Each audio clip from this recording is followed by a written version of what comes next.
Allah subhanahu wa ta'ala ne dedi? Men жақсы көрдім, бана шүгір қылғанын дейді. Бенде адам баласы, алхамдулилlah, Allah Ta'alaға мұнaka шүгір қылған. Демек, кейбір адам кембағал болса, Алла мені неме үшін кембағал қылды деп айтпасын. Кембағалдар бірінші бейішке кіреді.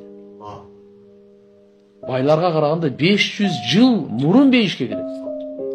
Егерде ошол бай ибадат көй болса, ошол бай тақуа болса, ошол бай Аллам ақысын беріп тұрған болса, ошондой байдан кембағал 500 жыл мұрда кіреді.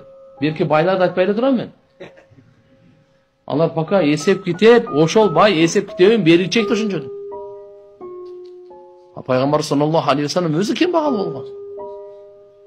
Мына мұсылмандардың жөөттер, христиандар тұтқан Иса пайғамбар, пайғамбар саллаллаху алейхи ва салламдан да кембағал болған.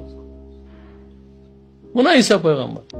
Біздің пайғамбарымыздан да мұрда 571 жыл мұрда өлген. Иса пайғамбардан да кембағал.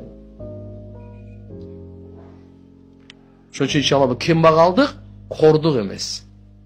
Бақтысыздықтың белгісі емес. Наоборот, егерде қаниет болса, Аллаху акбар. Ким, Алла Тағала пайғамбар саллаллаху алейхи ва саллям айтады, кімде ким азырақ ырысқыға, азырақ берілген ырысқыға разы болса, Алла Тағала андан азырақ әлі амалдан разы болады екен да. Көп нәрсені талап қылбайды деген.